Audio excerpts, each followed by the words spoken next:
자세요. 우리는 빚쟁이가 되지 않게끔 조심해야 됩니다. 빚을 지면 언제든지 우리는 사람 취급을 못 받습니다. 빚쟁이가 됐다라고 소문이 나면 인생이 그냥 끝이 나는 거죠. 그냥 만만해 보이는 호가 되는 거다라는 거죠. 비굴해지고 굴종을 요구받는 거죠. 조직에서도 쟤는 그만둘 수 없는 사람이다. 빚을 많이 져서 그만두고 싶어도 못 그만두면 인간이다라고 낙인이 찍히는 순간 온갖 갑질과 가스라이팅을 다 받게 되어 있습니다. 어디 가도 인간 취급을 못 받는 거죠. 영화를 보면 이런 얘기가 나옵니다. 일본 영화 보면 신용불량자, 신분이 불확실한 이들은 최저임금도 받지 못하고 그냥 온갖 일들을 다 감당해야 된다라는 거죠. 왜 그러겠습니까? 그들도 아는 거죠. 빚지고 도망 나온 사람들이기 때문에 신분이 불확실하기 때문에 월급을 조금만 줘도 그들이 뭐라고 반항하지 못한다라는 걸 아는 거죠. 뭐 이런 거죠. 우리가 한국이라고 하는 나라에서도 뭡니까? 그 불법 체류자들한테 월급을 제대로 줍니까? 아니죠. 최저시급 안 맞춰주고 월급 적게 주고 그들을 때리고 괴롭히고 문짓거리를 해도 그 불법 체류자들은 자기들이 진 신분이 있기 때문에 온갖 갑질을 당해도 감수하고 감당을 하죠.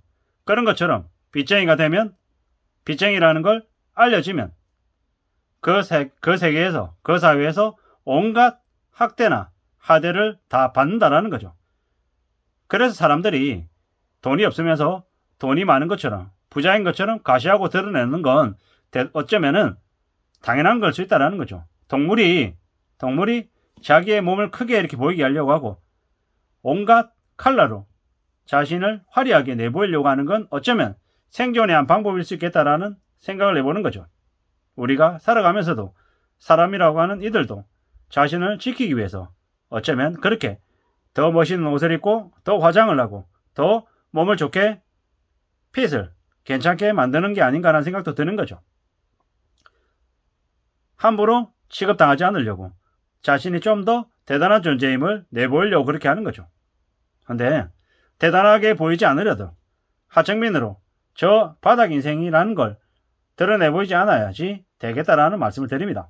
빚쟁이로 전락하지만 않아도 보통의 삶만 살아도 그래도 누군가한테 업신여김 당하거나 아니면 괴롭힘 당하는 걸 벗어날 수 있다는 말씀을 드립니다. 지금의 삶을 잘 유지하려면 어쩌면 정말 궁핍하게 살아야 될지도 모릅니다. 하지만 그렇게라도 살아서 자기 자신과 가족을 지킬 수 있다고 하면 그것만큼 대단한 게 없다라는 거죠. 지금의 기득권들은 떵떵하게 살고 더 온갖 것들을 누리며 살죠. 근데 보통의 사람이 그런 모습을 보면서 부러워하는 건 어쩌면 당연할 수 있습니다. 근데 부럽다고 해가지고 나도 그렇게 살 수 있다고 착각하거나 환상을 가지면 안 되겠다라는 거죠. 부자가 되고 싶고 잘 살고 싶고 여유있게 지내고 싶죠. 근데 그런 마음 때문에 그런 욕심 때문에 함부로 인생의 모험을 걸면 인생이 망가진다라는 거죠. 제가 최근에 만났던 분 중에 나이가 50이신데 집을 여러 채를 가지고 있는 빚이 9억이 넘는다고 하더라고요. 충격인 거죠. 빚을 9억을 지고 있는데 과연 견딜 수 있을까? 삶이 무리 없이 흘러갈 수 있을까라는 생각이 들더라고요. 스트레스를 많이 받을 것 같고 일하면서도 받는 압박이 엄청날 것 같다는 생각을 해봤습니다. 왜냐? 9억이라고 하는 빚의 무게를 감당하면서 살려면 일 안 할 수 없을 것이고 일을 더 빡세게 해야 될 텐데 참 그 일이 괜찮을까? 별일 없을까? 라는 생각이 더 많이 들더라고요.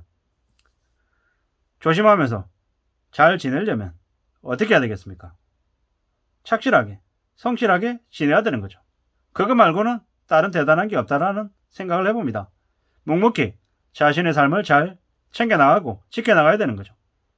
어떤 소리를 듣든 말든 개의치 않고 자기의 길을 묵묵히 가야 되는 거죠. 좀 빨리 가든 좀 늦게 가든 신경 안 쓰고 이 길이 맞는 길인지를 더 따져보는 게 더 중요하다라는 거죠.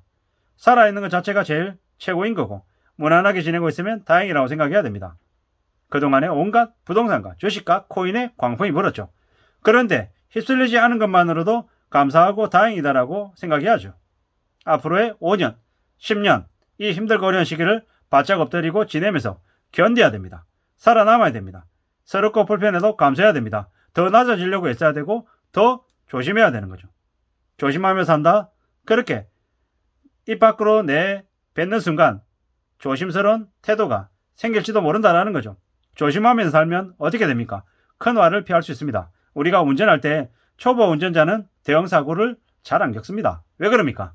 알아서 방어 운전하고 알아서 속도를 줄이고 알아서 주변이 어떻게 움직이는지를 극도의 예민한 신경을 다 써서 보기 때문인 거죠. 근데 큰 사고는 언제 일어납니까? 내가 운전을 잘한다? 내가 아주 능력을 가진 자다 라고 과신하고 자만할 때 대형 사고를 만나게 되는 거죠. 어떻게 살아야 된다? 어떤 마음을 지내야 된다는 의미를 담아서 말씀드린 겁니다. 앞으로 아무도 믿지 말아야 됩니다. 힘들고 어려운 게 현실이기 때문에 더 냉정해져야 되는 거죠. 내가 하고 있는 행동들, 내 모습 또한 정말 진심으로 진정으로 하는 건지 아닌지도 생각해 봐야 되는 거죠. 나의 의도와 내 노력이 누군가한테 인정 못 받거나 폄하당할 수도 있다라는 거죠. 근데 그러한 것들 또한 너무 서럽게 생각하지 말아야죠. 왜? 어떻게 살든 인생은 나의 것이고 내 몫이라는 거죠. 그 내 몫의 인생을 잘 다듬어 나가기 위해서는 누가 누구를 믿어야 됩니까? 내가 내 자신을 더 제일 먼저 믿어야 되는 거죠.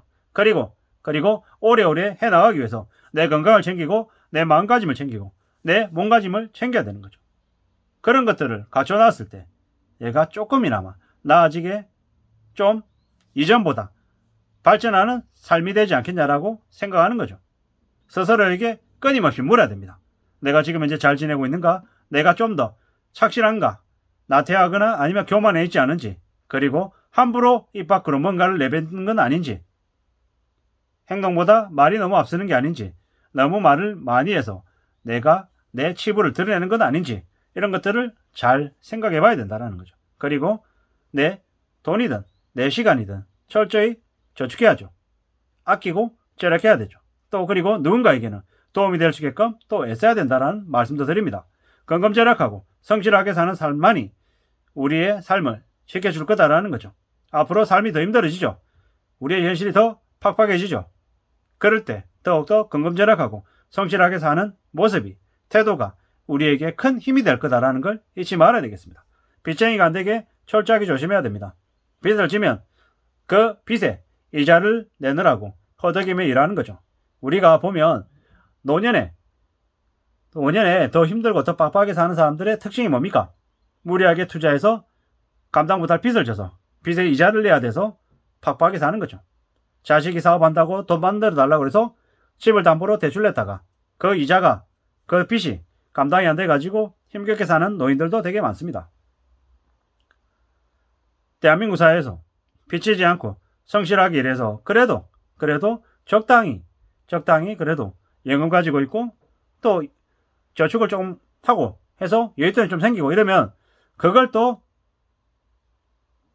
가지고 미래를 대비하는 또 힘이 되고 또 희망이 될 수도 있다는 거죠. 빚쟁이가 아니고 저축쟁이가 되도록 애써야 될 것 같습니다. 그리고 우리의 삶이 우리가 바라는 대로 쉽게 흘러가지 않을 수 있기 때문에 언제든지 더 나은 자세로 좀 더 조심하면서 신중하게 지내야 된다. 바짝 엎드려서 지내야 된다는 말씀을 제가 제 자신에게 계속 드립니다. 앞으로 경제 충격이 점점 더 우리에게 더 심한 것들을, 더 많은 것들을 요구하게 될지도 모릅니다. 그렇기 때문에 스스로 능력을 가지고 스스로 힘을 길러서 이 힘들고 어려운 현실을 잘 견디고 잘 극복할 수 있는 저와 여러분이 되기를 간절히 바라는 거죠. 앞으로 우리의 삶은 점점 더 힘들어지고 더 빡빡해진다라는 거죠. 그래서 이 힘들고 어려운 현실을 잘 견디고 잘 극복하기 위해서는 어떻게 해야 된다? 어떻게 지내야 된다? 라는 걸 자기 자신에게 계속 묻고 요구하고 해야 되는 거죠. 함부로 누군가를 믿어서는 안 됩니다.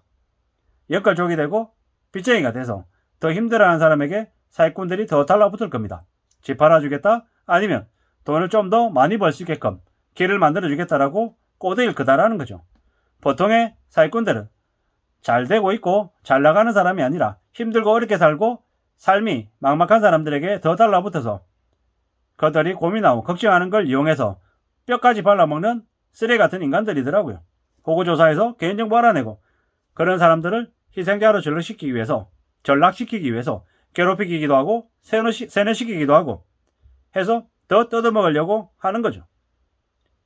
그래서 앞으로 사람이 사람을 더 멀리하게 될 것이고 관계 단절이 더 많아질 것입니다. 앞으로 사람들과의 거리를 두고 더 이상 섞이지 않고 또 자기 자신의 생업에 더 집중하는 사람들이 더 현명해지고 더 나아질 것 같습니다. 앞으로 사람들이 더 안전하고 더 성실하게 살기 위해서 어떻게 해야 된다? 빚지지 말아야 된다. 그리고 건금절약하고 성실하게 살아야겠다. 라는 말씀을 드립니다. 마지막으로 사람 조심하면서 저나 여러분들 인생이 잘 유지되기를 간절히 바랍니다. 감사합니다.